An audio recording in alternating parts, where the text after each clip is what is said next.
All right, guys, welcome. Today we have a podcast. All right, we're recording something with my good buddy here, Mr. Arief Johan, wonderful Twitch streamer. We started about the same time. Arief, tell people a bit about yourself. I just really need to acknowledge just for a second there that you came out of nowhere, man. That I need to get in the whole rigmarole of like, hey everybody, what's going on? My name's Arief. That was great. Yeah, my name's Arief Johan. Just Arief, I guess, for everybody else. I guess I'm a content creator on Twitch, the internet, whatever have you. Mainly on Twitch. I stream a lot of Southeast Asian games. I stream a lot of JRPGs, indie games, whatever have you. And I'm a Malaysian trying to find his way on the internet. Dang. Just a Malaysian trying to find his way on the internet. And he's doing it without trolling. Do you not identify that way?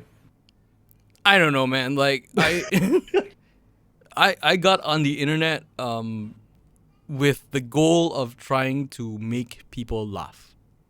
That was the catalyst for me, like, starting my journey as a content creator. Yeah.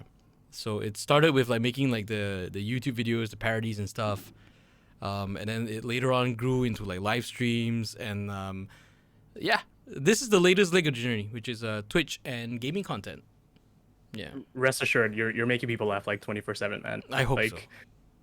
Sometimes I feel like I just also want to make it very clear. Sometimes when I'm watching you on the phone as well, when you're live, I feel like I'm in like that old show like Silent Library or something like that, where I shouldn't be laughing as loud watching content with like, I don't know, in the living room or wherever have you. So rest assured, Steven, I think your journey is going very, very strong so far. Thank you very much.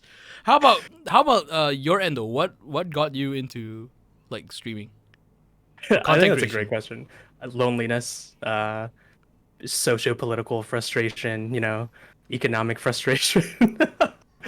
No, I don't know. I mean, like, I was living abroad for quite a couple of years. I came back because of COVID and a couple other reasons. And when I came back to Malaysia, we were, I think, at the brink of our first lockdown. Like, COVID was a thing. We weren't on lockdown yet, but cases were still rising. And for me, I was like, I got a new job, still trying to figure out my schedule and things like that. And I was like, you know what? It's not like we're going out too much now. Let's try this whole Twitch thing. I love video games. Like if you can't tell from the background, I'm a huge nerd. I've always been a huge nerd my entire life. And I love technology as well. So I was like, oh, streaming is like this up and coming piece of technology where I honestly think everybody who's not streaming now is guaranteed to be streaming in another 10, 15 years through whatever platforms exist then. So I was like, let's get ahead of the curve. You know what I mean? Yeah. And also like playing video games, sharing art with friends, having a good time. Like why not? I'm also a deeply extroverted person. So because we were on lockdown, I couldn't like yell at my friends. I need to yell at something else, right? So I think yelling into the internet, whether it be Twitter, Instagram, Twitch, that's like my form of social coping. So wow, that's a peek behind the curtain for my, I guess, like my jam. I think you just brought up something though, because you label yourself as an extrovert, right? I feel like I'm on the complete other end. Are you one of those like introverts that seem like extroverts? Yeah, I'm one of those. I'm one of those that just like one of the confusing ones. Yeah, one of the plus models. It's funny because yeah, I totally agree. I feel like I've had a lot of conversations with friends over the past year and colleagues and people from everywhere about they think content creators or streamers or whatever have you, they're all extroverts. It's like, no, you meet actually a lot of introverts doing this kind of stuff. Yeah. But where do you get your energy? When do you get tired? When do you go to bed? When do you, I don't know, when you turn up, when you don't turn up, right? It's all behind the camera. Yeah, because for me, I think it's a drive to perform, to entertain. Like I've always had that. So I think that is why I don't want to say putting up a front because I don't want to. I don't think I'm disingenuous when I'm like on stream or anything like that. It is an extension of myself, but yeah, in my own time, I'm the kind of person who would be completely happy, like just being locked up in my own house by myself for like months on end. Like that is quite a dream actually. But yeah, I got family, I got kids. That's not happening anytime soon. The dream's gone. The dream's gone. Yeah, no, I think you bring up a really good point. It's really funny because I as much as I am very much an extrovert, I love hanging around with people, and I do get energized by that, right? It's like as a gamer at heart, there are totally those times where I text either whether it be significant others, family, or friends. It's like, hey, God of War 2016 just came out. Nobody talked to me for the next like 72 hours because I just want to be alone and I will have the best time. I'll have the time of my life alone. You know what I Yeah. mean? Like I'll go out for one meal. I'll have the soda in the fridge. So I feel like gaming and Twitch is this weird place for extroverts and introverts as well, right? Yeah, definitely. But okay, we've both been on like we both started streaming on Twitch at like pretty much the same time, right? I think so. Yeah, and we've had like very interesting journey so far. I'll be honest with you. My first impression of you when I saw you streaming was like, okay, Hit me. I'm excited. yeah, was like, okay, we got this like very straight cut, nice guy, kind of deal. Looks like looks like an office guy like came back from abroad, and he's like doing this streaming thing. He genuinely loves games, like his Nintendo stuff and all. I was like, yeah, it looks like pretty alright, like very straight, like head on your shoulders kind of person. And then when you started introducing stuff like your hot takes and your commentary thing, and like suddenly I see like like the news desk pop up, I'm like, all right, this guy's insane. This is nice. I like it. I like him. He's got a mad streak. I like it. I think that's the best part about things, right? Like subvert expectations. You show up in a suit and tie, but you give like the wildest presentation of your corporate life. Yeah. Yeah. I take that as a very important compliment. Thanks, man. It is.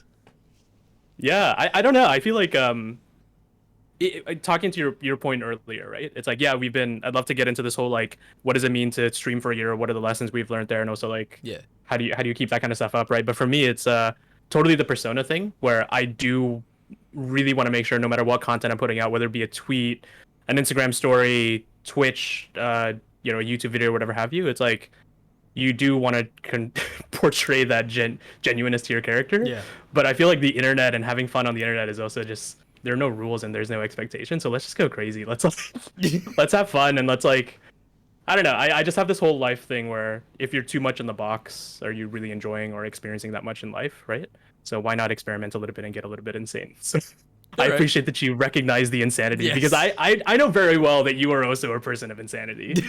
So it's like I can see you from the other side of the hill. You know what I Don't mean? sully my good name, Yeah. my friend. Do not sully my good name. There's no insanity on my streams. Oh man. I keep it all straight and narrow. No curse content. No memes. Let's pull up the VODs, everybody. Everybody knows what I'm talking about. Look at those clips, everybody. Look at those clips.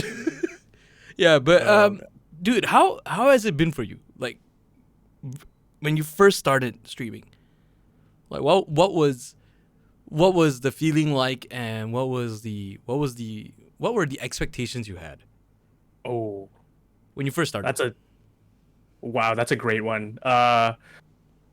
So maybe the context here. Been on the Twitch platform for about 11, 12 months, right? Mm-hmm. I think I hit my affiliate status within a month and a half or so. So take this with a grain of salt. I'm not, 20 Pokimane out here getting like 8 million views, concurrent views per One day. stream or whatever have you, One right? day. One day. Yeah. No, but I think for me, it's like, I'm really happy with the state that my content is in right now. But I think back in the day, it was like, I just honestly want to hit that affiliate status because it's the easiest thing. For those that don't know, on Twitch, basically, it's like you need to hit a certain milestones, whether it be viewers, followers, whatever have you, to unlock revenue opportunities through the platform, right? So for me, it was that. And I don't want to say that in a way where it's like I wanted to make money. It was more so like that's literally the only form of metrics that you could see back then on Twitch, or even now on Twitch. So that was the first thing. That was the expectation part. Honestly, I also want to make it clear. It's like I wasn't one of those streamers where I was like, oh, I'm gonna cash out big, or I need to make this. I'm instantly gonna make this a living. Like I honestly wanted to put myself out there, learn a little bit about content creation, and also make a little bit of side income, given the state of the world, obviously. But I think for me, I also want to mention that like I came in with a project in mind. I started with Southeast Asia Nights. So that has also had a lot of growing pains and lessons learned from it. But I came in with a project. I didn't just come in with hey, I'm just gonna stream and for 6 months that's what I'm gonna play Call of Duty Warzone every day, you know. Okay, so So that's a distinguishing factor, yeah, maybe. that's very cool because like you came in with a game plan. So yeah, I think throughout the myriad of games you played, like Thursday night Southeast Asian game nights, that's been like one of the most consistent things in your schedule. And yeah, you're slowly getting recognized as like, you know, the Southeast Asian games guy. The kid that's obsessed with Southeast Asian games that like anytime somebody asks for a game recommendation, it's like, no, put Sekiro out of the way, Yeah. If put your Elden Ring out of the if way. your You're game gonna play this doesn't indie yeah, Southeast Asian game. yeah, if your game doesn't have rice and like kueh or stuff in it, Yeah, no, I think you totally nailed it. I'm very, very happy with like, I love I love games. I also love the games industry, and I'm super blessed to have known developers, publishers, the people that I work with, friends in media, the other content creators like you in this bubble of Southeast Asian content and games. So yeah, I totally agree. I just like, it's definitely been a consistent thing, but also something that I'm have a lot more in store. You know what I mean? One thing I was like kind of concerned with when I first saw you run with the Southeast Asian game night. This was partly my ignorance back then, but I was like, this dude is gonna run out of games if he does the Southeast Asian game thing. It's like, Yeah. I've never like up to that point, right? Other than like No Straight Roads, and Yep. that I know Great because game, I by the was way. Have in you heard of it? I heard rumors, pretty good. Voice acting is pretty Yeah. sweet, but yeah. You're talking about Mayday's voice actor. Yeah. But yeah, I was like, you know, other than No Straight Roads and a couple of other locally made games, I didn't know that there were that many like Southeast Asian IPs. So I was like, man, Arief, like, bless your soul, but like, it feels like you're gonna run out of games to play on the Southeast Asian game night very, very soon, like, or in the very near future. And so far, it doesn't seem to be the case. I'm so glad I was wrong about that. I mean, to break it to you, I think I did run out of games. So let me look. I do play a lot of Southeast Asian games, but it's not that there's not enough games for me to play. I'm a little bit selective with my games because look, I'm not gonna lie to you, Steven and everybody else. Yeah. I'm terrified of horror games, and if you know the Southeast Asian video game ecosystem, a lot of the games that come out, whether they be in Indonesia, Singapore, Malaysia, Thailand, Philippines, whatever have you, right? There's a lot of horror games that come out. Oh yeah. And that's just not my jam, unfortunately. Yeah. So I think it's definitely one of those things where it's like there's actually a lot of games, and I think there's a growing demand for it. So I really want to advocate for those games, but it's still a growing industry. I'm not gonna lie to say that like there's 50 games that come out every month, and you know they're gonna be like Witcher 3 level production value as well. You know, so Yeah. I share that concern, but I'm actually just more championing the look as a content creator. That is an issue, right? But imagine the game developers that are trying to get their games funded or their dreams like fueled, right? Right. Yeah. We just gotta highlight more of those, I think, is my mantra. So I feel like I want to create that demand. I want to create that hunger for great Southeast Asian games. And where did that drive stem from? I think it's just like, look, how do you differentiate yourself on the internet, right? Like, I would love to play Halo all day on stream, but I know that I wouldn't be happy with myself. I don't think that would be great content for anybody else. So I started. Here's the craziest thing, and this kind of ties into No Straight Roads. This kind of ties into you, perhaps, or whatever have you, right? But I think my first week back in Kuala Lumpur, Malaysia, after being abroad for so long, was at Level Up KL. A couple years back, and I didn't know Straight Roads had a showing there. There was a whole booth with a bunch of indie games in Southeast Asia.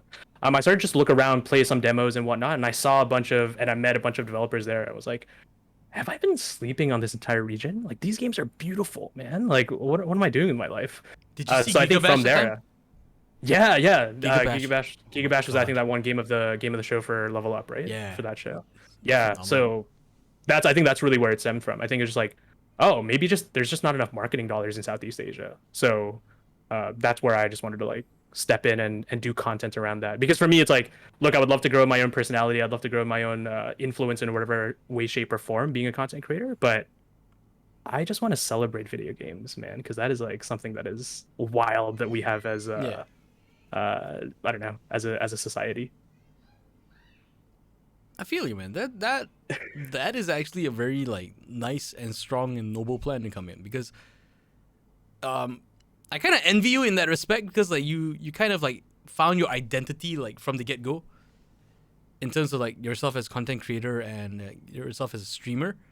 Because I got into it because I was like, partly very bored, and wanted to try a game stream for the longest time. But then when NSR dropped, I was like, I had my expectations set so low, dude, because like I've done like animation projects and all that, and yes, there are projects that like really take off and like they look good, they sound great, everything's tip top about them, but there are also like some stinkers out there, right? And because of the scale of video games and the amount of work involved, the people in the chain, so many things can go wrong, right? So the best you can do is just make sure your part is done like to the best of your ability. Yeah, especially when people at times think that voice actors have a say in the development of the game, and we have so little. Granted, we're part of the process, but we're not like reworking the script. We're not coming up with the lore. We're not animating anything. We just come in, record, and we go, and we get to collect our paycheck, and we're done, right? So there's this huge process that we're not a part of. But when the game dropped, I had my expectations low because I understood this process. And when I picked it up, I played it, I was like, okay, the music slaps. It's so good. And the controls, I was like, dang, the controls feel great. Yep. Like that really caught me off guard because I just loved playing it, right off the bat. Like just moving and swinging stuff, it felt good. The art style was amazing, like and it was just well done. And the fact that it was on a PlayStation, on a PS4, it just blew my mind because I never thought in my life that this could have even remotely been a possibility, let alone like be something that was awesome. Right.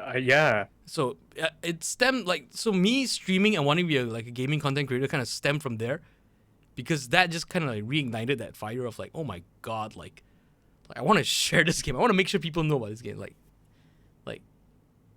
people ride the waves. Even that game, I just want to pause there because it's like, dude, No Straight Roads is such an important game for me as well. Really quickly, right? Because for me, Southeast Asian, I started with I think it was Malaysia's Independence Week.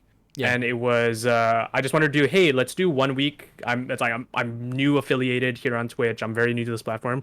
I want to celebrate Malaysia. Let's choose some 3 Malaysian games that came out recently, right? And NSR was one of them. Yeah. And I distinctly remember like on stream, there's like old VODs of me experiencing NSR. But I articulate the same thing as you, right? Yeah. It's like, oh wow, yeah, this music is awesome. I'm like grooving to the menu beats as well, and like I'm walking around. I'm like, oh, this is like bringing me back to like PS2 platformer days and like the joyous like. I'm having so much fun exploring it. And then as you get further and further into the characters, and obviously you did a wonderful job, my friend. Thank but I think it's just like that game was awesome because I think it definitely also put Malaysia on the map from a video game development standpoint. I remember people I follow in the industry like Shuhei Yoshida over there at PlayStation retweeting stuff, obviously working with Juan Husmer and the teams to get the word out there a little bit more. I was like, wow, this is definitely a phenomenon that's happening right now. So I would love to ride that wave, and I'm not even part of the development team. I'm not part of the voice acting crew or whatever have you, right? But I'm also curious, Steven. I mean, I know the game is amazing.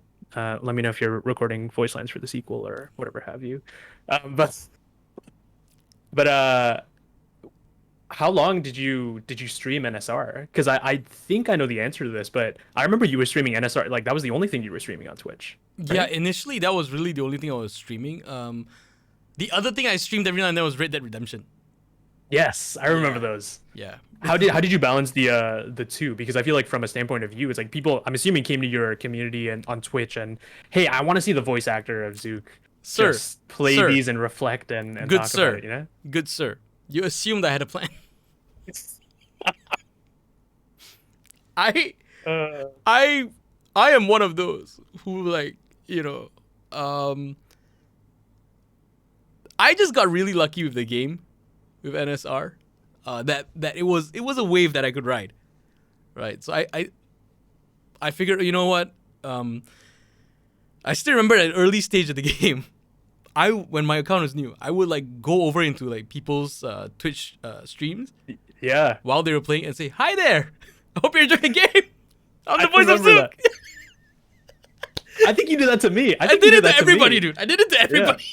Yeah. That's how I like first got to know you, I think. Or I think I knew of you before, but I think you popped in and was like, "Hi." Yeah. It's me, Zook. Yeah. And I kept doing that to everybody, and slowly but surely, like that started stirring the pot a bit. Yeah. And then I started streaming NSR, and really just I had no idea what I was doing. It was just that the only thing I knew was that okay, I knew how to stream like talk shows and stuff like that, where it's just people and their webcams and stuff, right? I never couldn't figure out like the gaming part of it. And once I did, I ordered like a 20 ringgit capture card, and I was like, boom, let's go. I have a story to tell about this capture card. Okay. Do you remember? So I want to bring this. I want to harken on this really quick though. Go for it. Because I distinctly remember one of the streams that I was looking forward to on your side is that you had I think Azamad, who did the music for the DK West rap battle, and I can't remember if One Husband was also on that stream. I think he was as well, right? Yeah. And you were playing through that capture card, and the both of them were like, "This is impossible because your 20 ringgit capture card has a delay, and the whole point of this specific boss is that you have to have cat-like reflexes to make sure that you beat the boss level." Yeah. And I remember watching this, and I was like, "This is the best Twitch content I've ever seen because it is the most like." Hey, Steven is like, I can't solve this, so we're just gonna play on hard mode. There's gonna be like a 2-second delay. Yeah, it's like it's already like it's hard enough, and then you add like technical difficulties that just just make it go even harder. And the sad thing was that on stream it looked fine. Like it's one thing if like on stream the visuals and the music were totally out of sync, but no, on stream it looked perfectly fine. So it just made the players look incompetent. I remember because like One Husband is like I think he was always patting himself on like, hey, he's the music guy, right? He can play all these like crazy music games. And then I think Oz as well, he was like, oh, I think I could do this. Like, that was a fun one. I finally managed like dude, that lag thing, I wasn't even aware of it until they came on. Talk about how do you learn as a Twitch streamer, right? Like the things that you go through to learn as a how do you make content on Twitch? Because it didn't occur to me. Like I started playing the game on my like PlayStation and on my TV for the first few levels. After that, I brought it upstairs, and because I'm a very like button smasher kind of guy, so I didn't really notice, and I hadn't hit DK West at that time yet. And the first time I played DK West, it was just like, by the way, okay, let's just try this out and then just move on kind of thing, because I want to do the main bosses. So when Haz pointed out the lag, I was like, oh gosh, this is a very real problem here. I did not program the game to be like this. Exactly. And I think it was only like very much later that I figured out how to work around it, because I got my new setup, and like now I feed I feed like a duplicate signal to my computer monitor, so at least on the screen you can like get a proper synced version of it, kind of thing. But yeah, I do need to like invest in a better capture card at some point. Maybe maybe unless it produces just chaotic content, which is what we've come to expect, right? Yeah, but yeah, it was basically me wanting to stream NSR. And then it was like, oh, streaming NSR and then like being able to play video games, because like, dude, back in like the PS3 days, before I had kids, I was pretty hardcore on the PS3. Not as hardcore as some, but pretty alright. Okay. Like, if I like same like you, if I got like Assassin's Creed, like I will wrap that game up in 2 weeks. Mm-hmm. Side quests and all, not 100% it, but like side quests and main missions, like 2 weeks flat, boom, done. Because like no life. I don't talk to people. I go out. I just get food, come back and consume, and then come and play. Right. Yeah. And I think even games like GTA and stuff like that, within like 2 weeks to 3, maybe. Like big games, you just like finish that stuff up, right? And there's like no contest. Like you have that's your entire life. And then like suddenly when I had kids, like my consoles just started gathering so much dust. There's like a layer of dust with every year that your kid with every birthday that your kid goes through. There's like, oh yeah, he's 2 this year. There's 2 layers of dust. Dude, Assassin's Creed Odyssey, I spent more than a year on that, dude. I went from like being able to wrap up a game in 2 weeks to like not even being able to do it in a year. That's how bad it got. And that was me actively trying to like add gaming time back into my life. So when that's an interesting one. Yeah, so when the streaming option came out, I was like, okay, this ties into a few things I want to do. It allows me, like, it feeds into my tech side of being able to enjoying figuring out all this stuff and putting this stuff together, having creating a little show or production, being Speaking of shows and productions, am I right? wow, literally Pikachu let the just cat out of the fell. bag. I'll get it later. That's Yeah. hilarious. Right, but then the other thing was that it also gelled with my desire to like bring gaming back into my life in a more active role. It also gelled in with the fact that this would probably be a way that an engine I could use to like make people laugh, which is like one of the main things I wanted to do. So I felt like streaming has all these things tied in together, and then like the NSR dropped. I was like, okay, this feels like if there's a good time, this is probably it. And with the pandemic going on, all the time in the world to figure this stuff out. So I was let's just go for it, man. Just go for it and do it. Yeah. Yeah. And so far, it's been a fun ride. That's like a key word, right? It's been a fun ride, right? Yeah. Because I've also noticed a lot of my friends who started at around the same time of us. I don't have the particular statistics or I don't have the names off the bat right now, but I definitely have noticed a decrease in friends who have started around the same time that we did. Not just in Malaysia, all over the world that I've gotten to know on Twitch. And it's like, at a certain point, some people just don't have fun, or they can't prioritize this as the things that they do in life, right? So there's also a drop off. Yeah. So I think the fact that you're still here, that I'm still pretty satisfied with the content I'm putting out, is also kind of a weird testament of content creation. Yeah. Right.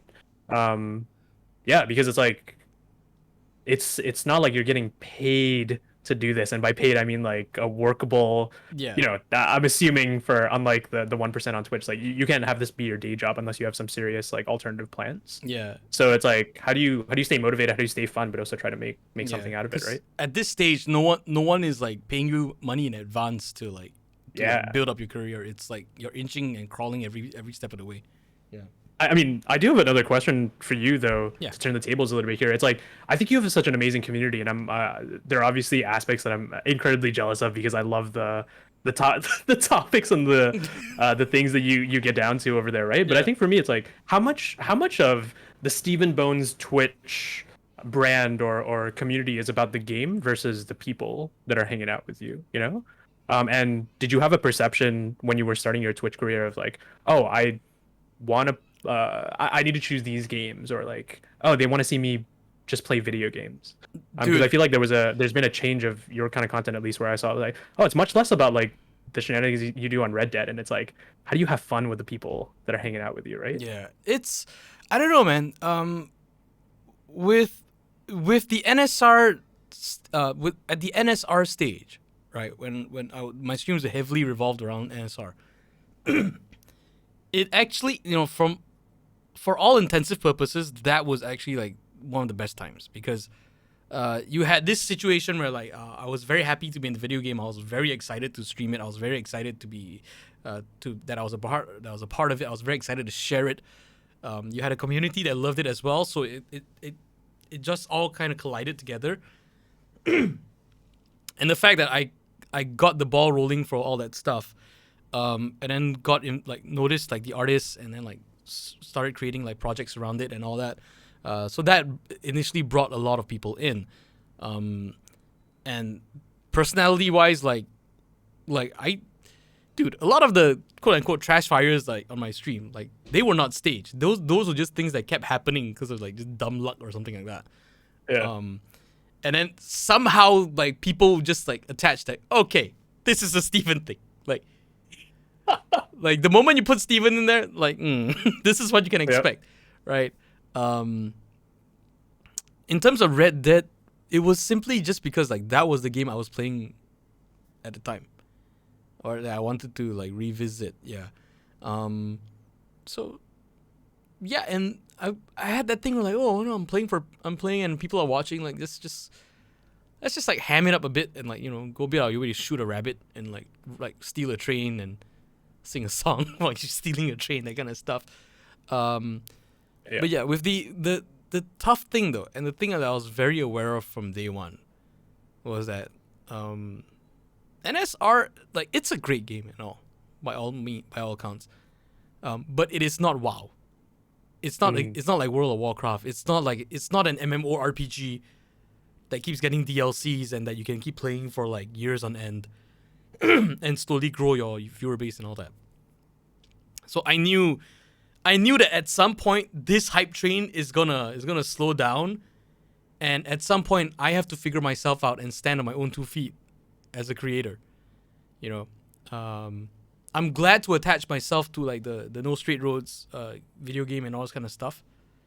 And I don't think I'll ever try to fully detach away from it. But at some point I need to be known for my own thing.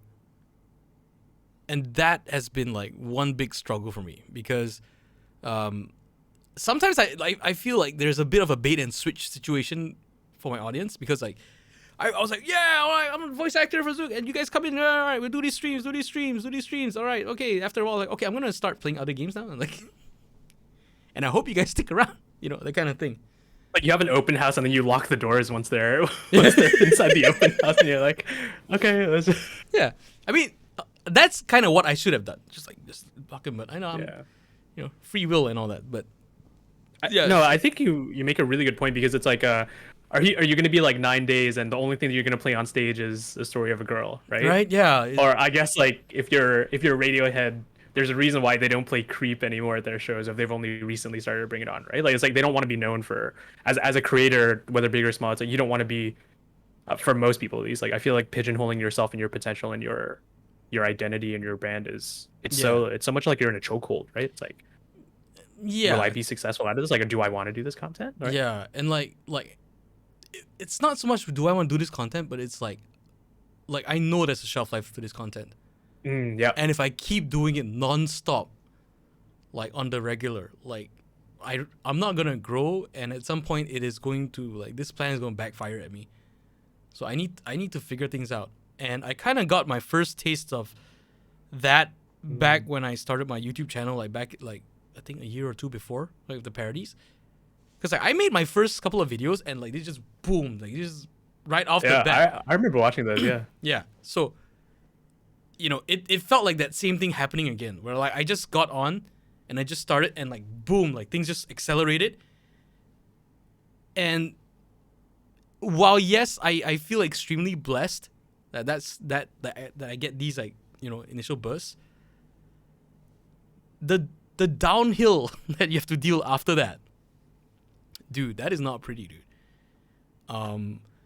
The year before I started streaming, I was putting out like one video every week as a challenge to myself. That darn near drove me insane. It yielded results, but it was a huge challenge. It was a lot of stress. It was a lot of pressure. I grew a lot for it. I don't regret it.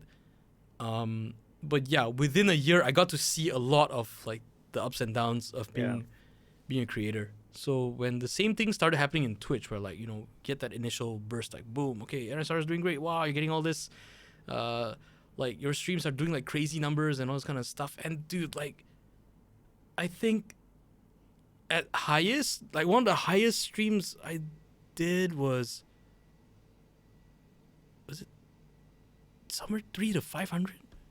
Yeah. Current viewers? I know you were at that range. I remember seeing those streams at that range. Yeah. It was, dude, that was insane. That was insane. And like, as much as you tell yourself like, okay, this is a one-off, like this is a one-off, in the back of your mind, right, the moment you've tasted that, you'll be like, yep. I want to get that again. Like, you know, I wanna get one. Yeah. And no, go ahead. Yeah, and knowing that I'd have to do my own content based on myself at some point, you know, I understood that, you know, it's going to be a challenge. There is going to be a period where like, you know, the people that stick, that you understand, like, okay, these are the people that stuck around for me. Like, this is the core audience, right? Yeah. And then even then, because you just hopped off like the main game, and then you're still kind of like exploring, like, okay, like who you are and what you want to play. Because I've been out of gaming for like a while. Yeah. Right. And coming back, so everything is fresh. I haven't played like a PC game in years, dude. I was like, what the hell is Steam? Like, I don't have Steam on my computer at the time. Like, Yeah. Yeah, so that's how fresh everything was to me. It was like an assault on the senses, and I was like, I just need time to figure this out. And when you're trying to figure it out, like it or not, it's not like people want to see you fail or anything, but after a while, people will tune out. It is just the sad reality of it. People will just tune out, and you see your numbers experiencing a decline, and then sometimes you do certain things and it goes up, and then suddenly you're in this phase where like you're watching the numbers, right? And you're trying to like please the numbers, and then you start this chase where like, okay, what can I do that will drive the numbers up? And then you also throw in the question of, okay, if I do that, will I be happy doing that?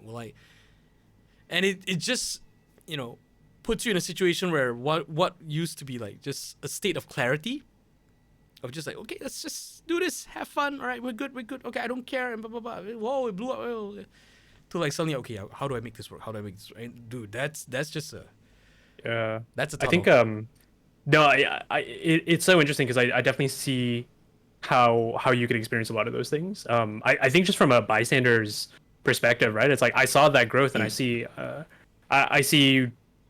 where you might have experienced that as well. Because yeah, just objectively, the people who came for just NSR content wouldn't come back for non-NSR content, right? Yeah. It's not that you blame them. It's just the bigger part of this is that content creation is such a vicious cycle. Yeah. And look, if you're watching this, if you're listening to this, and you're like, how do I become a content creator? How do I have fun? And how do I make money off of this content and like be entertained or whatever have you, right? It's like, I think you just have to understand that when you're in the business of content creation, you have to be prepared for the worst, right? Yeah. Because I've seen a lot of people experience success like yours, or maybe a trajectory where, hey, I could reach these milestones, or this is where I'm going to be next month or 2 months from now, and then just because of, I don't know, whatever reason, it doesn't happen. Yeah. Right? And I feel like that's echoed throughout content creation. I can guarantee you, I know friends have experienced that on Instagram, for example, right? Turning posts, stories out on Instagram, and trying to do that kind of content of what gets the likes, what doesn't get the likes, whatever have you. Same on Twitch, same on YouTube. So I feel like it's just like, yeah, it's smart that I think you're it sucks that you went through that, and I'm sure a lot of people do as well, but it's also like props to people that still try to make it work, right? Yeah. Despite the vicious cycle. And I think like that's also a huge misconception of like getting into content, right? People are Yeah. always like, oh, if you find success, then if you're averaging like not even like 100 people, right? Let's say like you're averaging 20 viewers now. It's like, oh, then if we go at this rate, we're gonna average 25 viewers next month, and then 30 viewers, and then whatever. It's like, no, that's not, It doesn't work sometimes that way. that's not how content works. Like you're gonna Yeah. get a slap in the face, and you're gonna have 2 people watching you for a whole week, you know? Yeah. You've got situations where like people are grinding it out for like 2 years, 3 years on Twitch, Yep. and there's still like 3-4 viewer Andy kind of things. Yeah. Yeah. It can be No. really, really rough. Yeah. I totally agree, and it's like I also just want to say that I mean I identify with a lot of that. It's also I think like people like you and me, it's like we want to make content for ourselves, and we want to have fun, and we want to be entertaining, but we also don't want to be pleasing this weird the game of numbers, right? Where Yeah. if something works, how do you chase that, and how do you revolve your life around that? Because that's also such an unhealthy perspective, and an unhealthy way to make content, in my opinion. Because like I said, I think the biggest thing is that I'm okay with where I am right now with my content, but I can totally see where. Actually, I take that back. I mean, I have numerous conversations with a lot of my content creator friends, whether it be on a weekly basis, on a monthly basis, of like, this sucks, dude. Like I've tried doing an XYZ stream, and like I don't think it's working out, right? Or like, oh, I just feel so, I mean, even for me, it's like I still feel very nervous if I change a game up on Twitch. I'm gonna say where I'm happy that I'm still live and I don't think too much about it, but that fear and that anxiety of content creation, and like, will people show up? Will people like my post? Will people enjoy this? I feel like it's always there. I don't think you ever outgrow that. Yeah. And that's something I've seen like throughout the internet. Because yeah, it's and recently I've been checking out like other big streamers like Asmongold and like Miskiff and like Ludwig, all those kind of people, and trying to understand like quote unquote the game better. Because like Asmongold recently, like when he's known as the WoW guy, Yeah. like nothing but World of Warcraft, like over a decade, right?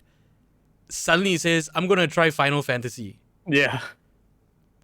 And like if you go back and check out his old accounts and his old videos, like he genuinely had concerns about being a variety streamer, trying out different games and all this kind of stuff, and like it's a very, and then you find out, oh, this is a very valid problem, right? But also like he admits that he himself is a person that's only like attached to like a very small pool of games, so that's how it kind of works out, right? But when he swapped over to Final Fantasy, it just blew up like the entire platform, right? So that's like, you don't know. It's like, if you take the you don't know. chance, like you'll never know, right? So that's a huge success story. Yeah. I totally agree. Yeah. I totally so, agree. And on my end, I think it's mostly about finding out what works best for myself, and you know how I can keep my streams entertaining and interesting on a consistent basis, and also keep myself sane and like physically and mentally, and like I'm sorry for laughing at that. I know it's totally serious. Like that is a Yeah. very, very serious thing, but Yeah. like it's so funny that is like what it's come down to, right? It's Yeah. Like, how do you keep your, like, honestly, how do you keep yourself sane as well when you're doing this kind of stuff? Yeah, because I recently tried a thing where I streamed like 7 days a week Ah, yes. for almost a month, and like my mod was like, you know, you're gonna burn out, like you're gonna get tired, you're not gonna be able to do this, like this is not sustainable. And I was like, and I told her, I was like, I know this is not sustainable, but I have to try it. I need to go through this. I need to figure, like, age is an issue for me because I like people. A lot of people think I'm like in my early 20s, like, you know, oh, like young fun dude on the internet playing video games, having fun. Yeah. Like, no, I am like in my mid 30s. All right, so I don't feel I have the same luxury of time as a 17-year-old who's maining Minecraft and like, you know, trying to like cut his way through the YouTube algorithm kind of thing.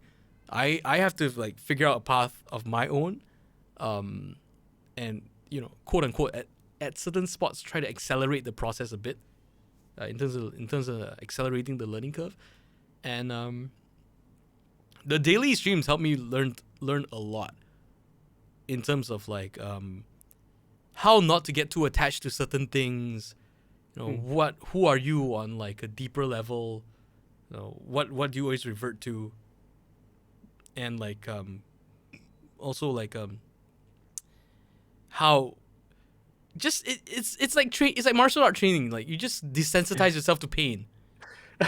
Yeah. Right, you just desensitize yourself because you're just there the whole time, and you just get desensitized. And after that, when you step off and you're like, okay, you have time to like sit and reflect, then you're like, okay, I have a better idea now. I know what pain feels like. Now how do I do it with like maximum benefit for myself and everybody else, minimizing the pain and also like saving my sanity, because this is the kind of person I am, and like I can't lock myself into these grids, you know. Yeah. So yeah, it's been a bit of a discovery journey for me.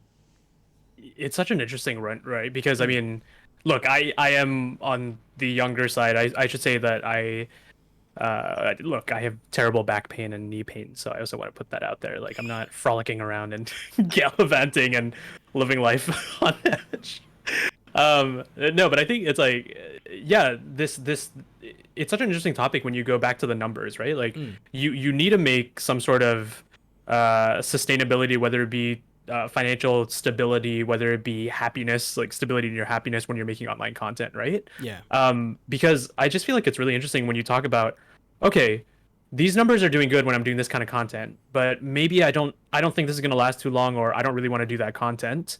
Then how do you make sure that you're still able to have, again, financial stability, happiness, or things work out around you if you do mix it up? I think it's such an interesting one because like, every single one of my streamer friends, every single one of them, you guarantee you always see something on their Discord, something on their Twitter, something on just a personal message and be like, hey guys, I need to take some time off. This is like, I'm taking a week off. I'm taking this stream off. It's just something's not jiving this week, or I just Yeah. need a break from all this. And then some others are like, hey, I just had a bunch of adult stuff happen, and I can't realistically you turn the go live button and play video games with all of y'all today, Yeah. right? Dude, So it's such a weird, content creation, especially in the time of the pandemic, is such a weird one weird one to balance. one thing I legit struggled a lot with is finding other content creators who started their careers after having family, That's an interesting one.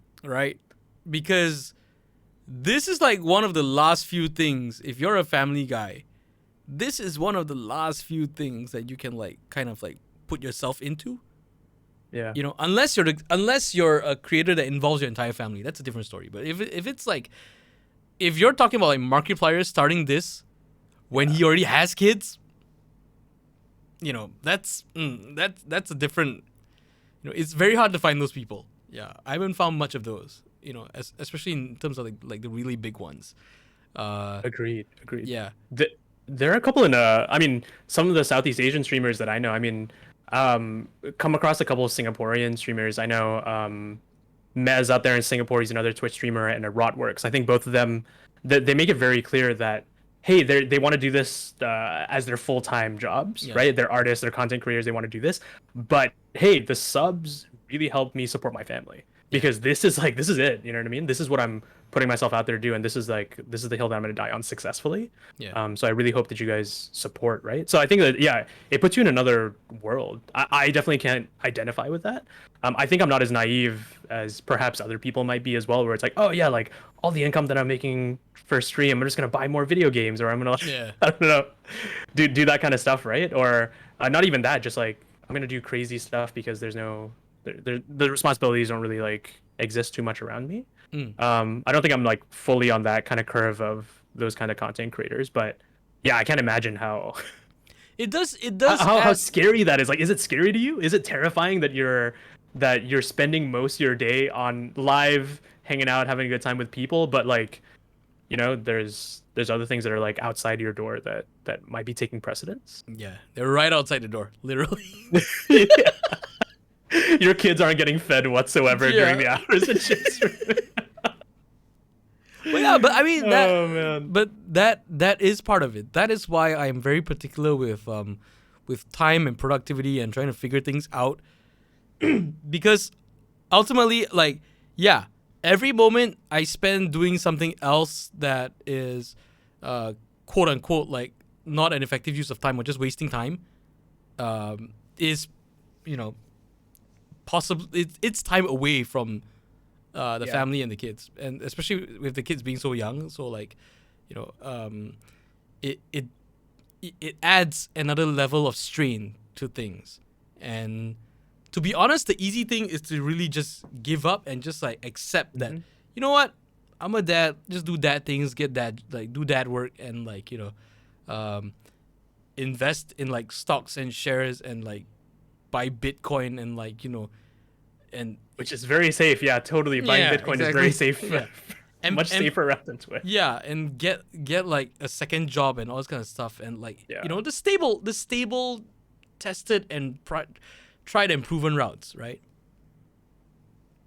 But that is not who I am.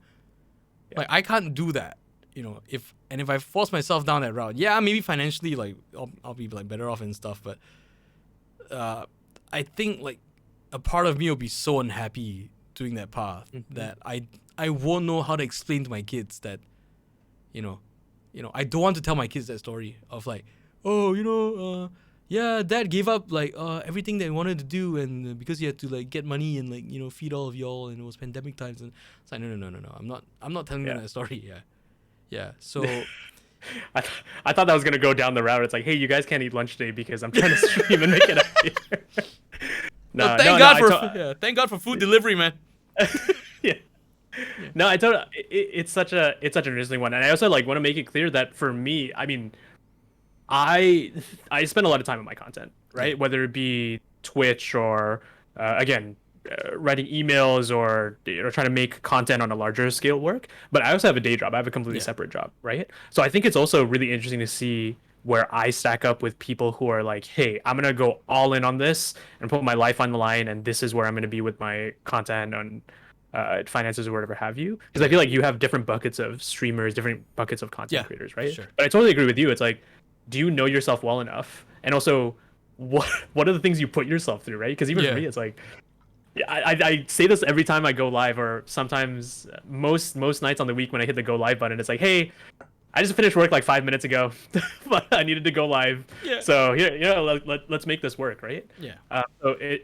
I just have nothing but respect for people in content creation, and I guess like whether it be brands that want to work with content creators or influencers, or whether it be just people that are watching content on YouTube, on Twitch, or whatever. I think people just don't understand how much of your soul gets Yeah. gets sucked out of your life when you're in content, because Yeah. it's always about like, again, content just like a vicious cycle. You're not Yeah. doing the same thing every day, But right? but So my but mind you, like it's like we're all free to leave at any moment we want. exactly, we're just But we big don't. masochists here. Yeah, we don't because Yeah. like there.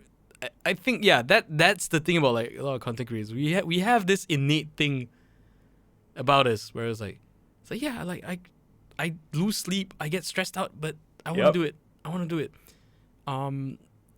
But there is quite a strong amount of people. Okay, you have, it's like any job, right?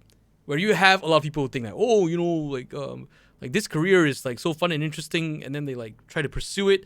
They go on a job day one, and it's like, oh my god, this sucks. I don't like it just looks good on the outside, and I quit, and they move on. And then you have those that stick around. You know what? I'll get better, and like they do, but then like they hit a dead end, and then after that they burn out. It's like, oh, I should move on, try something else in my life, and they quit. And like you never know. You never know which one you might actually be. You might actually be the guy that like keeps going and keeps growing and actually finds your footing and finds your place. Yeah. In that thing. But yeah, There's so many like learnings here, and I'd love to hear some of your thoughts here as well, because I speak about this with our friends over at Jump One Up, Hendra and Adam C. I think they also make really interesting content on that platform, but they're also in the content creation space for all intents and purposes, right? And I think whenever we're on the call, we're always on the call like late nights, and we're like, hey, what time did you go to bed last night? It's like, do you stop working, or like, how much did you work this week?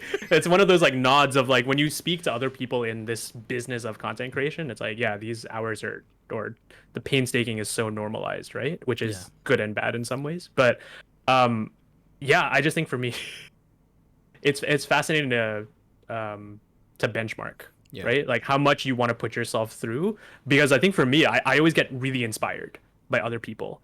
And I also want to emphasize, it's okay to not do content. Yeah. If you don't enjoy it, if it's something that you can't do right now, or something's not clicking and you're just not getting the things that you need out of it, it's fine to walk away. I feel like no shame.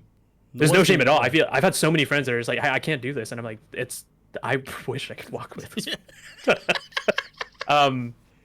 But I think it's like, for me, the way I always keep my level head in this whole content game is like, I just get really flipping inspired by people around me, right? I pop over to your streams, I see the stuff that you're putting out on Twitter, the collaborations you do. It's like, oh, cool. It's like, if Steven can do that, I can do this.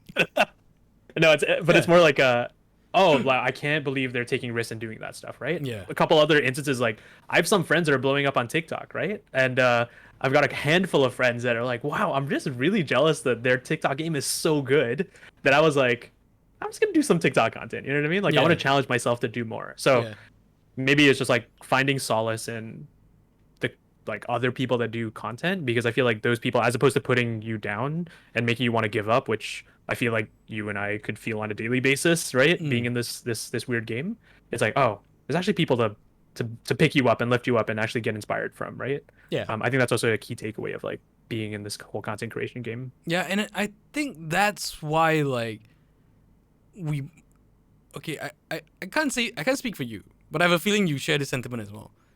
But I think that's a big part of why like Twitch is like one of the more endearing platforms for us. Despite all its flaws and everything. Olympic DMCA. But yeah, the like Twitch, the Twitch community, like I think it is like second to none. Yeah. Like the people on Twitch, like the support and all that. It's overwhelming. It's beautiful.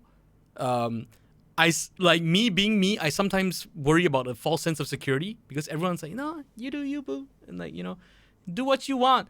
And I watched the interview with this guy's toast, and he's like, no, I can't always do what I want because I'm a content creator. I also have to figure out what other people want to watch. Yeah. If you tell me to do what I want and like not worry about the viewers, you're telling me to be bad at my job. And Yeah. I'm like, fair point. Fair point. That is something that people need to, you know, sometimes we all need to hear that sometimes. Yeah. Yeah. That's a great one. I mean on a side tangent to this conversation, right? It's so funny that Twitch is so community based, right? I guess I also want to give another shout out because like through NSR, I think I had my first mod that wasn't an IRL friend because they were part of the NSR community. I know they were hanging out in your streams. Leiden, who was like one of my mods super early on. I think they did also. They're also an amazing artist. So this whole community thing with Twitch is their gold mine in my like. You know, if I put on my business hat and like whatever have you, right? No other platform really emulates the friendliness and the support that even Twitch viewers can give somebody, right? Yeah. But as somebody who does a lot of content and as somebody who entertains for a living, if you will, right? Much more so than I do. Do you try to please everybody that comes by your stream? Like, do you try to make sure you are a big, open, welcoming enough place that every single person that you're trying to make sure that every single person that filters through the net that is your Twitch stream or channel stays around? Or what are your views on yes capturing like a large audience, you know what I mean, or pandering to a larger audience? Yeah, yes and no in terms of like the people that come by my stream. I mean, yeah, if it's genuine people and all that, then of course I welcome them open arms. But sometimes you get the trolls, and I'm just like those I shut down. Those I shut down without too much thought. Like one time I had this troll coming in, making very inappropriate jokes, and you know I told him like bro, like we don't do this here, like tone it down, or like, you know, then it was like, oh, I'm sorry, and then they did it again, and I'm like, okay, this guy's trolling, and I was like, yep, and my mods was like, okay, sorry, like you gotta stop, one more and you're out, and he's like, oh, I'm sorry, and my mods were willing to give another chance. I straight out said, bro, like don't be sorry, be better. And my mod was like, "Holy crap!" It's like Steven, bring out the dad voice. Yeah. Don't be sorry, be better. I was like, "Whoa!" Never. My mods were like, "Jesus, God, dang, wow, that's a good one, though." Yeah. You nailed it because I think on the troll side of things, right? I feel like people have different tolerance levels on the internet, which is also fine, but. Yeah, I don't think there should be any space for repeat offenses like that. But I think for me, I always metaphorically, like, you're Malaysian, you're Southeast Asian, you know how this is. But to me, Twitch is like an open house, right? And I've said this before. I compare this of like, you can stop by my Hari Raya open house. Even if you're a stranger, like, you got satay outside, make yourself at home, sit down, you know what I mean? But if you're going to like berate my friends or like speak ill of like, I don't know, the food selection that we have or something, it's like, there's the door, man. Like, this is our home. This is the place that we spend time curating, you know what I mean? Like, the furniture came in from, like, this foreign part of Europe that I worked really hard at. Twitch is, like, for me, it's, like, it's a house, right? Yeah. So, I totally agree with you. There's room for, I don't know, mistakes to be made, but, yeah. That's a small aspect of this, though, right? But, like, the non-trolls, do you try to make sure you get more people watching you? Or do the people that stop by more and more so matter more to you? I try. I'm slowly but surely finding that balance of trying to make myself more open in terms of like making myself easier for people to find, you know, hopefully, and also like being welcoming to them and all that. But at the same time, there is that thing, especially like Twitch and Discord. I'm sure you go through this as well. Like we all want to find a new audience. We all want new people to come in because new people equals like better viewership, bigger community, you know, and like, you know, just like bigger and better, right? Mm-hmm. But sometimes like fixating on just trying to get new people and forgetting to take care of your core community, that is something you gotta watch out for as well. So on my end, I'm slowly trying to find this balance where, like, you know what, I can't do like a single, like, I'm not a guy who's gonna like, um, play Minecraft on every stream kind of deal. And I've tried playing Minecraft on multiple streams, and sometimes it gets very grindy, and I get very annoyed, right? Because it's not so much that the game is grindy, but it's that, like, I'm like, this grinding on Minecraft on Twitch sucks. Like, there's no fun in this. This doesn't feel like content here, right? So like, how do I like balance this out, you know? And how do I play games like Power Ross Simulator that I really, really love? I really love. People think I joke, but I genuinely love it, right? Yeah. But I also know that, yeah, for one stream, people are like, oh, okay, this game is cool. Like, but 3 streams in, people are like, okay, we get it. Like, it's the same thing. Like, again, you're having fun, but at whose expense here? And then when the audience also feel like the audience stops having fun, then you also like get worried and all that. But at the same time, you still want to play that game. You still want to finish it, right? Yeah. So now I'm slowly transitioning to this next stage of experimentation where, like, I stream a bit less, maybe like 4 tops 5 days a week if there's something special going on, and the rest of the time, on the off days, I can spend it. If I want to play other games, I'll play those games and I stream it on my Discord. If there's games that I feel like, it's not good for streaming or I'm not sure of, I'll just stream it in my Discord, because this way at least my main community and all that, like, they're taken care of. They get to hang out with me, and I get to hang out with them. I get to, like, VC is very different from Twitch chat.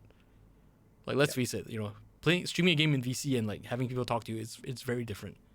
Yeah. Yeah, you nailed it.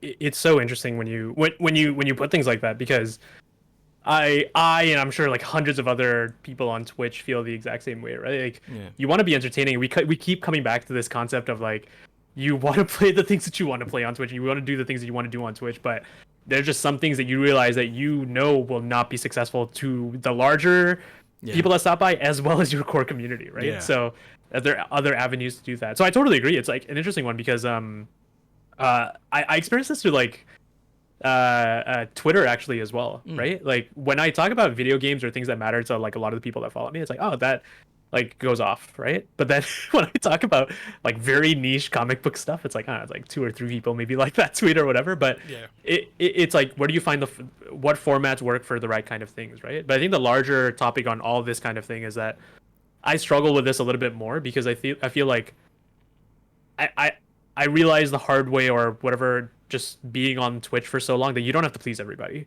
right? You don't, like, yes, you want to be an open, welcoming space, and you want to make sure that it is a safe space for people to be. That is, I think, an essential.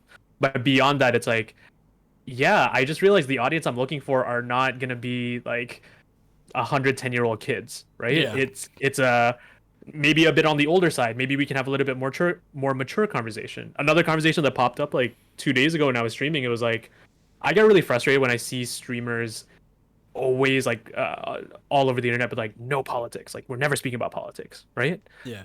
I get it. I understand like why you might not want to touch about the issues, but I want to make sure my community, like, we can talk about political issues, right? Or we can have open dialogue whilst we're playing a video game that is just mindless. So it's an interesting one, because like, how do you be genuine on the internet, and how do you want to be and do and build a community that you want to see, while also kind of like tipping the line of like what typical metrics or qualities of a larger stream would look like, right? So I mean, my thing is just like, that balance is always real. It's always a back and forth.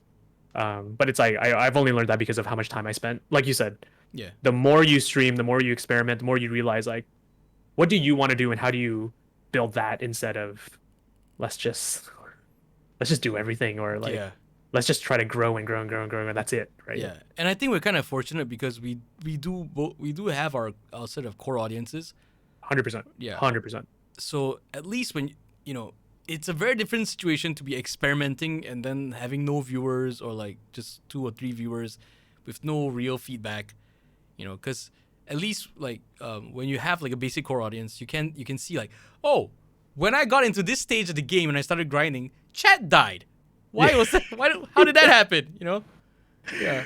100%. Yeah. When I did the same thing for the 400th time in a row for the third hour. Yeah. Yeah. It's actually super funny when we talk about Twitch, right? Like, I have this like huge confession, right? Yeah. Dark Souls or like the Souls games on Twitch, everybody knows that those are great games to play because that makes good content, and everybody on Twitch is playing a Souls game, right? Yeah. No matter where they are in their Twitch careers, right? They will be in the future or they have in the past played a Souls game on stream, right? But it's one of those things I refuse to do it. Oh. But then I was like, but these games are so good as well, right? Yeah. But I hate the concept of like, maybe this is more of a personal issue. Like, I just don't want to be another content creator that follows and chases trends. I know this is something on TikTok a lot, right? Where it's like, oh, if you just use like the trending sounds on TikTok, that's how you grow, right? Yeah. It's like, no, it's like I actually want to make content that's meaningful for me, and I don't want to like be too much on the trend chasing side. Yeah. That it's too like all you're doing is that. So it's such a tough one that I think I just personally struggle with, where like I know Souls games do well, but I hate it when I play Souls games, even though I genuinely like those games because everybody expects those games to be great, right? Minecraft being another one. Yeah. Yeah, that kind of stuff. Yeah, even Minecraft for me was part interest to play and part like, oh, this might help me get a few more eyeballs. But yeah, it's rough because you're going into a game that's like where the audience generally has way more information than you. Like overwhelmingly more information than you. And you know, yeah. And if you're not like completely enjoying it, you know, especially when it comes to Twitch, and I think like when we're streaming ourselves, surprisingly we're not as sensitive to that as we should be. Until like it gets to like a really breaking point, then we're like, oh god, I never want to play that game again. But otherwise, most of the time we're like, it's all right. It was, you know, maybe I'll try it out for one more stream. Yeah. But with Minecraft, it was a little bit like that for me. I enjoyed the game. Would I go nuts over it and like build skyscrapers and like build entire cities by myself? Like probably not, dude. Probably not. But you know, my community was very supportive of me like trying out Minecraft and all that, like trying to teach me the game and all. So I was like, okay, let's give this thing a good shot here, and let's see how far this goes. But I can't back away from like things like platformers, you know, like some like simulators and stuff. So yeah.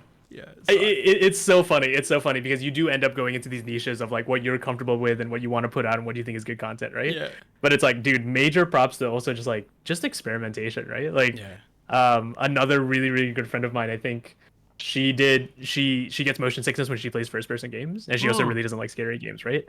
So when she did it for 2 weeks. I thought it was the best content that I've like seen on her channel, and then she was like, I'm never doing this again because I just can't, right? I was like, you know what? More power to you. It's like, again, experimentation in content creation is just like so deeply important to me. But like props to taking that leap and that side. Because if not, you wouldn't know. What were some like experiments that you've done or that you feel like you want to do? Oh, that's a great one. Well, okay. First experimentation that maybe worked out was that, I don't know if you know this, but my first month on Twitch and like maybe this time last year, I was just playing first person shooters. Mm-hmm. I was playing like Valorant, I was playing Warzone, I was playing with friends online. I do not do that kind of content anymore whatsoever, right? Okay. So I was like, I don't want to do this. I want to play like single player indie games. I want to play like Kingdom Hearts. I'm a huge like flipping Kingdom Hearts fan. Yeah, I right? can tell. Like, yeah. So like, I want to do that kind of stuff. So that was like a thing where it's like, oh, okay, I did transition over, and I think I found that, right? I think in terms of like the experimentation side, the Southeast Asian games are always experiments, man. Like, because I love, and I have this whole shtick about sharing Southeast Asian arts and culture through the video games medium with other people. That's like the big surface level side of things, right? But every game that I play is actually like a huge leap of faith as well. You go from playing one of my favorite games like coming out of Southeast Asia was like When the Past Was Around, right? It's like close knit. I think you were there for the stream that I just cried at the end. Yeah, that was amazing, dude. I cried so much on that game. Shout out to Toge Productions, I think, and Mojiken Studio. I think I work with them most closely. I think they're amazing video game developers out there in Indonesia. But like, that's like I don't know how a 2 hour, 4 hour narrative where I like cry to myself on stream is gonna go for content, right? Yeah. And then you flip over like 2, 3 weeks after that, then we're playing Cat Quest 2 from the Gentle Bros out there in Singapore, right? And that's like, oh, I'm playing as a cat and this is like an RPG and I've never done like cutesy RPG tales Yeah. before. So that's the beauty about it for me, my whole thing of experimentation. I don't experiment too much when it comes to like bigger categories because I feel like my experimentation is the Southeast Asian games because they're not the games that I play aren't very samey. They're always very very very different. So I have a scapegoat that way. Mm. What about you? How do you Oh, deal with this whole like the experiments that you have yet to do on Twitch? experiments that I have yet to do. I don't know, dude.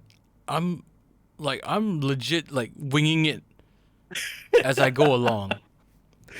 Yeah. I know that okay, like from transitioning from the NSR thing to something else. The initial transition that I came up with was the Puro Gamers. Yeah. Yeah, because I identified that, with the NSR streams we had a format. Like strange enough, for a live stream we had a format, right? Yeah.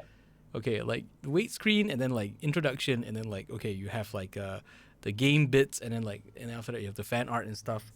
Yep. So Or even for you, I think it was like the rotating guests as well for those streams yeah, too. exactly. And it was like it was noticing that okay, when we do this format, people identify with it, they get used to it and they enjoy it. So I want to find a way to keep this Okay. going, right? Because clearly it works. And I was like, but I can't do this day in day out,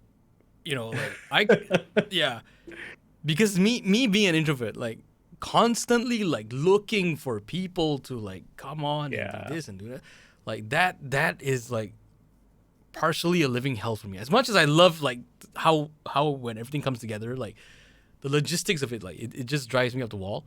So the concept for the Puro Gamers was that I had these people from the NSR cast that I generally really enjoyed playing with. Hamlet is like herself a streamer as well, so like I knew that like okay, she'd be able to understand and help me out with things and like and handle a lot of stuff as well. And then you have Ali, Zul, Osman, like just crazy dudes who like big I agree. personalities as well. Yeah. Yeah, and I was like, you know what? Let's do this every week, man. Like you don't have to show up if you don't feel like you're up for it. I want to make it as low pressure as possible. But yeah, having like a little crew that you can rely on like every week to like just come in and like hey let's try games that we wouldn't otherwise try. Yeah. Because like multi especially like single player stuff you do on your own, right? But sometimes you want to try like multiplayer games and see what it's all about. And prior to like NSR and doing like the Among Us streams and all, I've never really played multiplayer games. So that was like my little gateway. Yeah. With such great people, it's so interesting. I mean, the two things I want to pull from this one, right? It's like I think my first thing to answer the first part of this question is like, what other experiments? Like, dude, I'd love to just like figure out how to do a music stream, man. Right? You got like guitars off the wall, man. You got like a few I've seen. No, I know. Yeah, I've got a guitar. It's like I play piano and like all that kind of stuff. I want to figure out a way where I could just like this is the whole other side of Twitch where the backend stuff is not very friendly to figure out. Let me tell you, it's not that easy to actually do Twitch from a technical standpoint because there's always 100 things that go wrong, right? Yeah. I'd love to like, how can we just like start like doing music bits and like, because I do like performing and things like that. Like, but I think those are pipe dreams that are more technical issues rather than like content related issues. But I also want to touch on this thing where it's like, how much of your do you think you formatized your streams? Because I'll share with you that I totally have a format. I have a checklist that I go through every night. I have like at the 5-minute mark, give or take, almost exactly at the 5-minute mark, I will transition from my starting student stream to my like just chatting stream. Yeah. And it's a huge joke in my community, and you probably know this. Like I spend way too long in just chatting mode. I've been there. I was there. Yeah, it used to be like 10 minutes, then became 20, and then I was there once, and it was like, dude, it's been an hour you've been promising to play this game. And it's like I always do the thing where it's like, yeah, like we're gonna start Legend of Zelda Skyward Sword Yeah. in just a moment, and then like an hour goes by. So Yeah. I've fully succumbed to this point where it's like I love chatting with my community. Yeah. So instead of making it like it's a huge joke and it's a huge bit that everybody makes fun of me for, but I've made sure that I spend an hour and a half every single night just in just chatting mode, Mm-hmm. and then the game, and then maybe there's gonna be breaks in between there. But like it makes me feel so much more comfortable because I don't know about maybe this is a personality thing. It's like I just get so nervous when I don't prepare, right? Yeah. Like, what if again? What if we end up in a spot where I just like do the same boss like 600 times over, and it's like I didn't account for this. I'm not having a good time. I don't know if chat's having a good time. Yeah. Do you have any thoughts on like your own format and flow when it comes to this like My little this, like- format that I have right now is I have the wait screen up front, which every few months I debate with myself like, do I want to keep that? Should I have that? Like, should I just say screw it and just like have myself show up right then and there? Because Oh, I totally agree. no one is here. No one wants to watch a stream for the wait screen. No one is I there for know. the wait screen, right? We can all attest to that, right? The wait Wait, screen wait, is wait, just wait. What's your rationalization, really quick? This is a very interesting Twitch like Yeah. conversation. Do you have a wait stream or do you not have a wait stream? Right? Like, what are reasons why you do it? Well, the reason I had it last time was so that I could like buy a bit of time and let people react to their notifications, come in, so that when the stream starts, everything is hot, right? You have Yes. you have that, you have like okay, like with an NSR stream, like I can set it up, like how in when you go to a cinema, right? You walk into the hall, it's like if you go in too early, it's just like the lights are on, right? And you find your seat, you sit down. And then like before the movie starts, the hall goes dark, and then you're like, Yep. okay, now I'm getting ready, and like okay, then there's the trailers, right? Because like no matter what you've been going through the day, Yeah. like if they just drop the movie cold on you, like your perception of the movie would change. I don't care who you are, it would change. Yep. But showing trailers, some ads, just to like okay, let's get that rattle out first, and then suddenly you've been waiting like 10 minutes, and then the movie starts. And then suddenly you're like, okay, let's go, right? You're primed and ready, right? Yeah. So for me, the wait screen, is meant to kind of do that, get people in, settle them. Okay. Like with the NSR streams, I used to do like these little like video bits and all that every now and then. Yeah. Yeah, and those would really just like send things through the roof. Yeah. And sometimes I make sure like I be very careful with my selection of music. Yep. If I want people to be roaring, okay, put up like the rock tracks and stuff like that. But because I am highly inconsistent, like I hit this stage in my solo streams where I was like, okay, if it's a solo stream, and I'm just like hanging here, I've been hanging out, and they're like, okay, we're gonna play this next video game. Why do I need that wait screen? There's nothing to hype. Not to say that I'm trying to be like, yeah, there's nothing to hype. I'm not doing like a big production kind of thing. I don't have like big guests coming in. I'm gonna shout. We got like this quest. No, we're just coming in. We're gonna hang out and then we're gonna play. Like, why do I? Wow. There's so many reflection points that I have for there. Like, Yeah. it's funny you said the movies. I think of it as a music festival, right? Okay, like, yeah. You have a new band that's okay. Let's say you're walking through the music festival. There's a band that you see playing off in the distance. You hear something cool. You walk over there. It's like, oh, cool. I jam with this. I'm gonna hang out here, right? Yeah. As opposed to like waiting for an artist. And if you didn't know that artist and you're just waiting around for them to like do their sound check or like finish up their sound check so they could go, you're probably gonna go find another band that's already playing music, right? So that whole metaphor is like I totally get why, but I'm 100% with you where maybe it's just my addiction of putting up a show and production and things like that. Like I like this is a timed thing where you want to get settled in, you want to have this very consistent like. Maybe it's like just the fear of being an extrovert, right? Or like I don't want to walk out and like meet in the stand-up world, like maybe that you could be more familiar with. It's like I don't want to go tell jokes to a wall. Yeah. Like if I'm gonna perform, like I just want to at least like somebody is listening to this, right? Yeah. Which is really funny because I'm super blessed to be in a place on Twitch where there's a consistent group of people that come by very early in the stream, right? But I still do that waiting stream. But I totally agree. Do you not do it? Do you want to do it? That kind of thing. But just good to pry open to the your mind because it's such a weirdly hot contested issue on Twitch, right? Like you have it or do you not? And yeah, I also do that thing where I start with a chatting segment first. Yeah. Because Welcome again, to the yeah, fires of hell, man. Yeah, just update everybody how you doing, you know, Yep. like, and talk a bit, and then also like that is like the hangout time as well. Yeah. Yeah, and then after that it goes into the video games, and then once it goes into video games, then it's like time is irrelevant. Um, uh, but I'm trying to be aware these days of like, okay, like this feels like a good place to stop for this game, for this stream, right? Like if I complete a level or after a really difficult boss, I was like, okay, maybe we should stop it here. Like this feels like a mwah, like God gave you a stopping point, and you should recognize it and just take a breather and move on, right? But recently, the recent addition to my streams, and I keep calling my chat out for it. I keep calling them addicts because they keep requesting for it as well.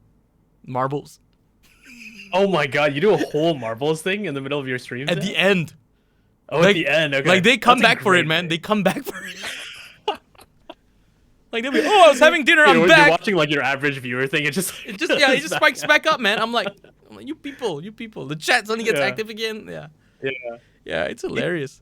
I love that. It's totally fair, and it's like I love.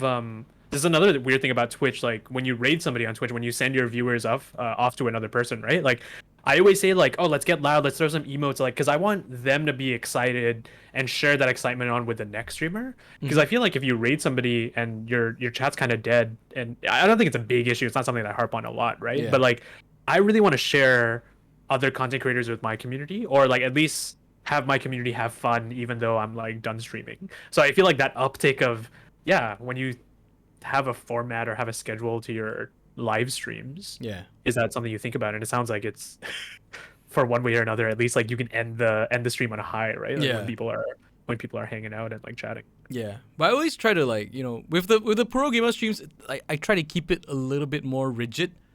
Because, like, you know, that's the one where, okay, there's multiple people involved. I don't waste people's time. Like, there's a decent viewership here. I want to make sure, like, things, you know, we don't want to, like, slack off. Like, this is the good car. You know, we drive the good car here.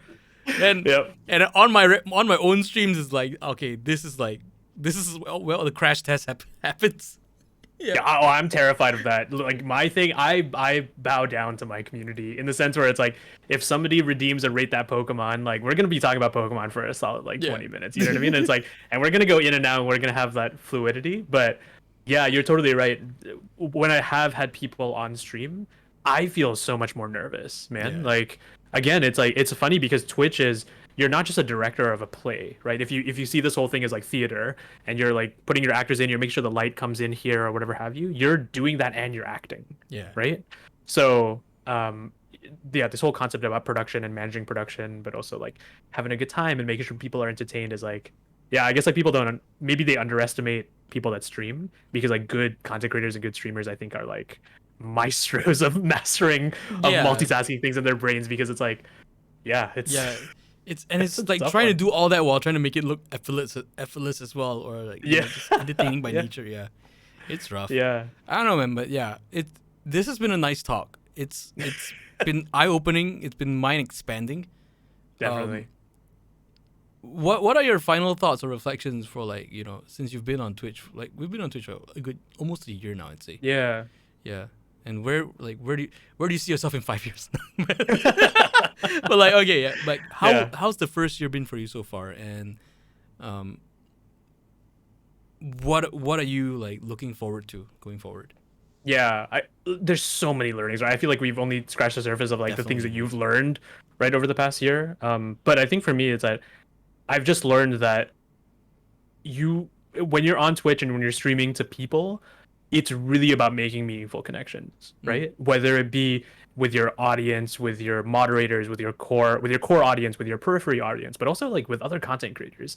The biggest takeaway that I have is that I've genuinely made so many friends, despite us being in like possibly the worst scenario for socialization ever that we've experienced in our lifetimes. Like I've made some really meaningful connections, and I'm so incredibly thankful, because it's like I'm able to hang out in their streams where I'm able to talk to other content creators, i.e. you, right? Like people like you as well. So I think that's my biggest thing about being on this platform. It's really find solace in the people that you're around, whether they be other content creators or your audience, because I think that's the point of social content or social media, right? Yeah. I guess in terms of like what I'm looking forward to is that I've learned so much being on Twitch. I definitely still want to be a voice for Southeast Asian video games. Like if there's any Southeast Asian video game developers or publishers that are out there that want to highlight their games in my community or friends communities or whatever have you, like I will genuinely put in make sure that my friends like don't hear the end of it when they hear about good Southeast Asian games, right? But I think it's also like what do you do after being on Twitch? I think for me, it's like I've learned that I do want to host more things. Like I want to, once things open up a little bit more, it's like I'd love to do panels, I'd love to do interviews, I'd love to host events or things like that, right? So for me, it's just okay, what's the next level of content creation, and how can I improve, but also how can I keep making meaningful yet fun content for my audience? I think you got a good thing going, man. With the Southeast Asian thing like that, that is a really strong thing going. So I look forward to that. bigger and better things from you in the days to I come. appreciate that. Yeah. Do a better job, government. Do a better job. Yeah. It's all the lack of success and all the trials and tribulations. It's all on our government. It's all the government fault. It's always the It's all government of fault. it. It's all of it. Why didn't I get 2 more viewers this evening? It was because of the government. Freaking government. Right. Okay, Oh, guys. man. Thank you so much, Arief. So, yeah, guys, that's it for this particular video. Thank you so much. There will be audio version on Spotify and all the podcast platforms as well. So, check it out. We might do more of these in the future. So, hope you had fun. Thank you. Thanks. Bye. Twitch.